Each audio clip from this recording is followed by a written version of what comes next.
Ya, pemirsa, Anda menyaksikan Breaking News bersama saya, Reza Siregar. Pemirsa, rekapitulasi tingkat kota di Jakarta telah selesai digelar. Dan untuk mengetahui proses rekapitulasi Pilkada Jakarta, sudah terhubung bersama kami, Komisioner KPU DKI Jakarta, Astri Megatari. Selamat sore, Mbak Astri. Selamat sore Reza. Ya, Mbak Astri, benarkah proses rekapitulasi suara ini untuk tingkat Pilkada Jakarta telah selesai dan bagaimana hasilnya? Untuk proses rekapitulasi November ini kami melakukan rekapitulasi secara berjenjang mulai dari tingkat kecamatan. Kemudian untuk tingkat kabupaten kota saat ini sudah selesai. Kemarin yang terakhir adalah dari Kota Jakarta Pusat, ini sudah menyerahkan deh hasilnya ke KPU provinsi. Dan untuk rekapitulasi di tingkat provinsi rencananya akan mulai dilaksanakan pada besok tanggal 7 Desember. Baik, Mbak Astri, selama proses rekapitulasi suara tingkat kota dan juga kabupaten di DKI Jakarta, apakah ada kendala? Hingga saat ini, baik rekapitulasi di tingkat kecamatan maupun rekapitulasi di tingkat kabupaten kota, ini tidak ada kendala ya. Semuanya berjalan lancar, bahkan rekapitulasi di tingkat kecamatan dan kabupaten kota ini bisa diselesaikan lebih awal daripada jadwal yang semula kami rencanakan, begitu. Baik, Mbak Astri tadi mengatakan bahwa nantinya selanjutnya proses yang akan dilakukan ini adalah proses rekapitulasi suara tingkat provinsi yang akan dilaksanakan pada besok tanggal 7 hingga 9 Desember 2024. Apakah nantinya proses ini juga akan berjalan selama 3 hari atau bisa lebih cepat, Mbak Astri? Untuk rekapitulasi di tingkat provinsi, sama seperti yang rekapitulasi di tingkat kecamatan maupun kabupaten kota, kami di awal pastinya menjalankan pembacaan tata tertib, dan seterusnya. Kemudian dilanjutkan dengan pembacaan hasil perolehan suara di masing-masing kabupaten kota. Nah, jika proses ini sudah selesai, maka selanjutnya adalah pencermatan. Jadi di tahap pencermatan ini kami bagikan hasil draft kepada seluruh saksi, pengawas, dan juga pemantau yang hadir untuk kemudian dicermati apakah masih ada yang berbeda datanya dengan data hasil rekapitulasi yang dibacakan. Kemudian setelah itu baru kami lakukan penetapan hasil perolehan suara di tingkat provinsi. Baik, Mbak Asri, kalau misalkan proses rekapitulasi suara ini lebih cepat dilakukan, apakah nantinya bisa pengumuman hasil Pilkada Jakarta ini diumumkan lebih cepat? Otomatis demikian ya, karena proses pengumuman itu dilaksanakan setelah kami melakukan penetapan hasil perolehan suara seperti itu. Jadi misalnya katakanlah misalnya selesainya tidak di tanggal 9 Desember, misalnya lebih cepat di tanggal 8 Desember proses penetapan hasil perolehan suaranya, maka pengumumannya pun kami lakukan setelah proses penetapan hasil perolehan suara tersebut gitu. Baik, Jadi kita lihat saja besok nanti bagaimana berjalannya proses rekapitulasi di tingkat provinsi. Baik, untuk saat ini Mbak Asri kita ketahui bahwa dalam pilkada tentunya ada pihak-pihak yang melakukan sengketa atau tidak terima dengan hasil pilkada dan termasuk juga di Provinsi DKI Jakarta. Apakah nantinya itu akan mempengaruhi hasil proses rekapitulasi suara yang dilakukan oleh KPU DKI Jakarta?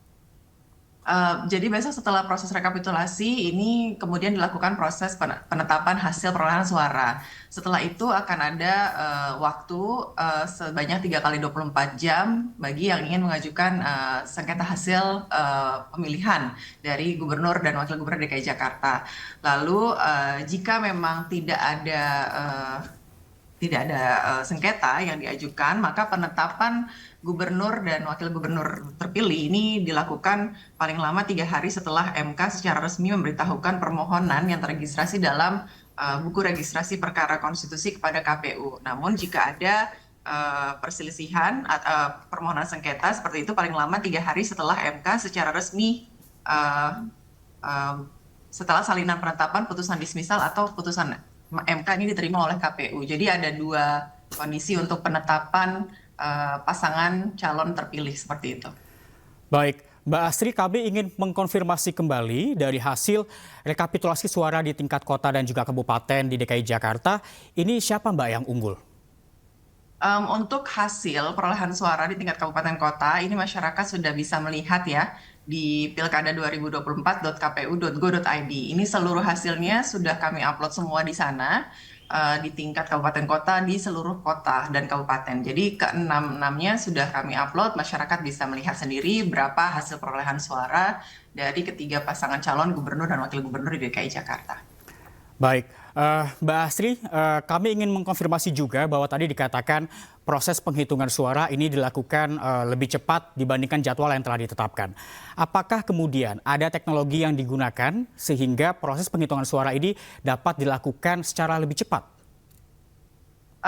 Kemarin dengan di rekapitulasi kecamatan, kemudian di rekapitulasi kabupaten kota, kami melaksanakan sesuai dengan prosedur ya, tentunya dengan alat bantu yaitu Sirekap. Yaitu kami dengan mencocokkan data di Sirekap dengan C salinan yang dimiliki oleh saksi, kemudian C hasil yang dipasang kalau di tingkat kecamatan ya. Dan itu bisa berlangsung cepat karena memang tidak ada kendala, tidak ada keberatan-keberatan yang kemudian memperpanjang proses rekapitulasi yang berlangsung sehingga bisa dilaksanakan lebih cepat gitu. Baik, Mbak Asri, kami mendapatkan data bahwa paslon 03 ini mendapatkan suara sebesar 50,07%. Apakah betul?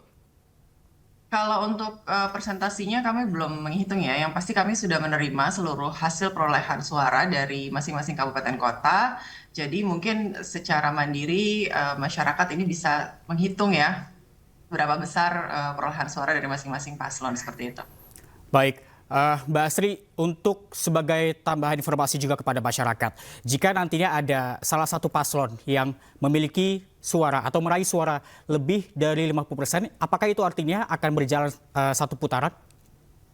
Iya, sesuai dengan peraturan undang-undang untuk DKI Jakarta, karena kita memiliki kekhususan, maka pasangan calon yang nantinya ditetapkan ini harus memperoleh suara 50% plus 1. Artinya jika sudah lebih dari 50% plus 1, maka pasangan calon gubernur dan wakil gubernur tersebutlah yang akan ditetapkan sebagai gubernur dan calon gubernur terpilih.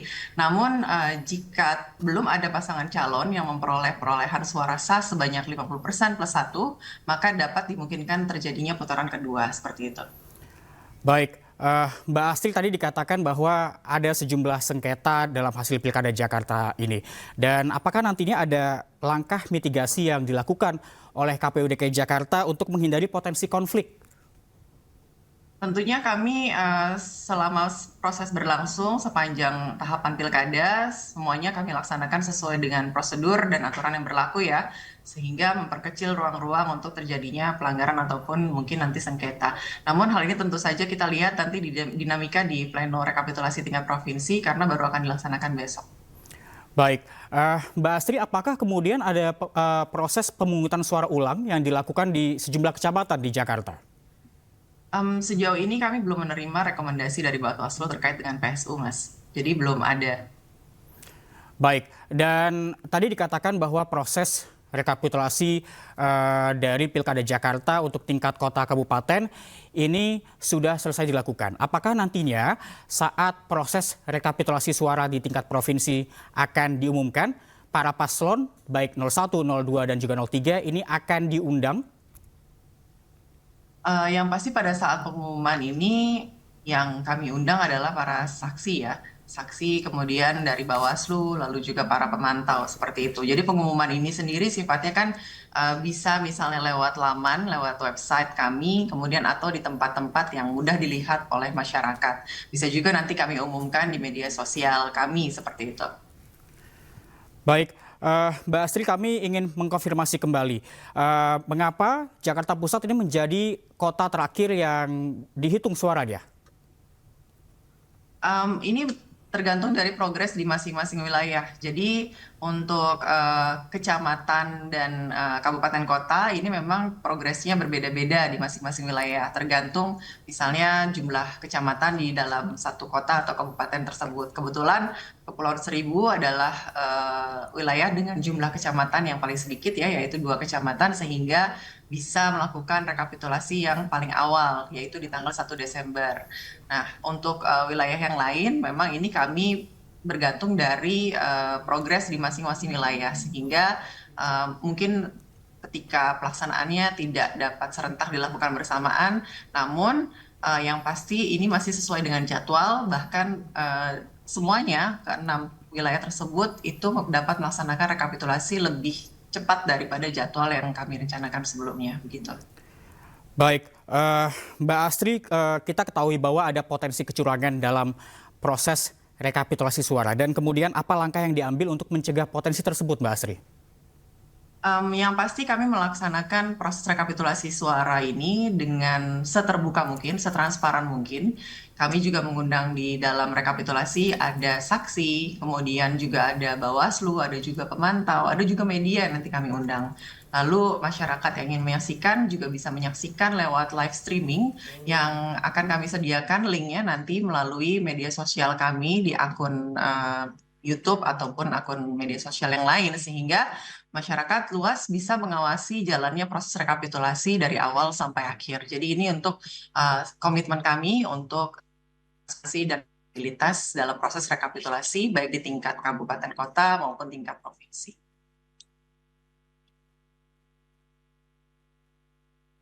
Rekapitulasi suara tingkat provinsi siapa saja yang akan hadir?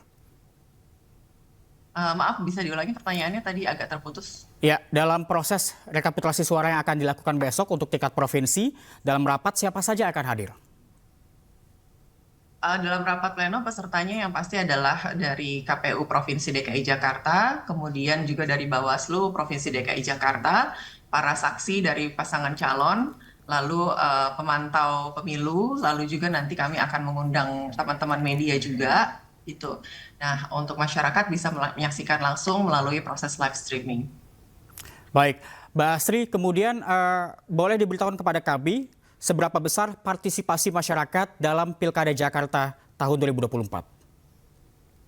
Untuk partisipasi masyarakat, yaitu tingkat pemilih yang datang ke TPS pada hari pemungutan suara, ini kami sudah melakukan rekapitulasi di mana tingkat partisipasi masyarakat ini memang kita lihat mengalami penurunan ya dibandingkan partisipasi masyarakat pada saat pemilihan nasional di Februari lalu. Nah, memang jumlah ini merupakan jumlah yang kita sudah tahu bersama sekitar 58% ya kalau nggak salah untuk partisipasi pemilih di Pilkada DKI Jakarta. Terkait hal ini pastinya kami akan melakukan evaluasi, beberapa hal tentunya kami akan kaji mengenai partisipasi pemilih ini. Namun sekarang kita akan fokus dulu pada tahapan yang kita jalani. Sekarang besok ini kita kan akan melaksanakan rekapitulasi di tiap provinsi. Sehingga mungkin nanti proses evaluasi terkait dengan apa yang kami jalankan di Pilkada DKI Jakarta ini termasuk partisipasi pemilih ini bisa kami lakukan setelah tahapan Pilkada selesai.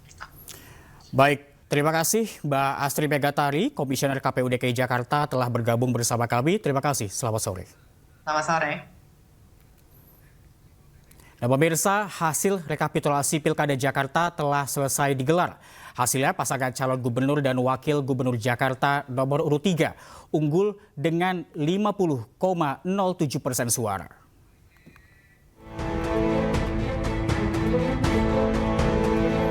Dalam hasil rekapitulasi suara Pilkada Jakarta, pasangan calon gubernur nomor urut 1 mendapatkan 1.718.160 atau 39,41% suara. Pasangan Dharma Pangrekun Kunwardana mendapatkan 459.230 atau 10,52% suara. Sementara pasangan calon Pramono Anung Rano Karno memimpin dengan 2.183.239 atau 50,7% suara.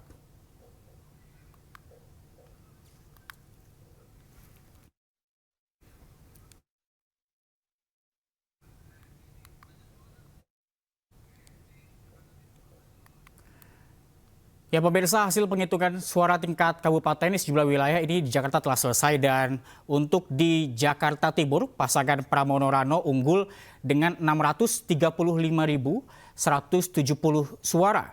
Sementara pasangan Ridwan Kamil Suswono menempel ketat dengan 535.613 suara. Sementara pasangan Dharma Pangrekun dan Kunwardana memperoleh 136.935 suara.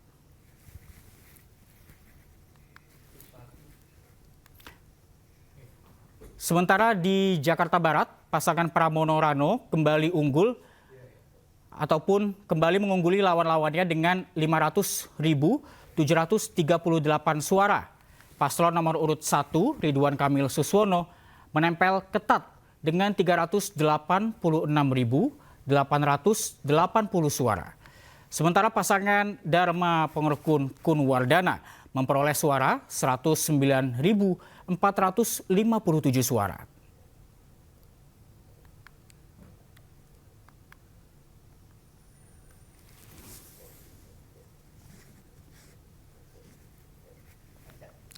Di Jakarta Selatan, pasangan Pramono Rano unggul dengan perolehan 491.017 suara.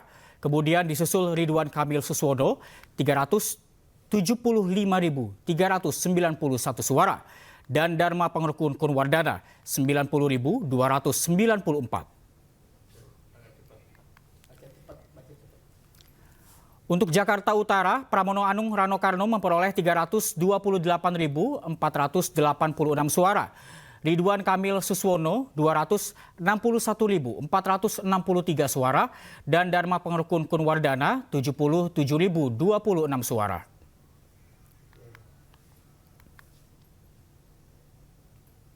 Lalu di Jakarta Pusat, Pramono Anung Rano Karno unggul dengan memperoleh 220.372 suara. Disusul Ridwan Kamil Suswono 152.235 suara.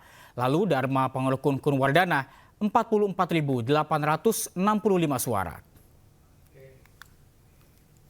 Kemudian di Kepulauan Seribu, Pramono Rano meraih 7.456 suara, Ridwan Kamil Suswono 6.578 suara, dan Dharma Pengerkun Kunwardana 653 suara.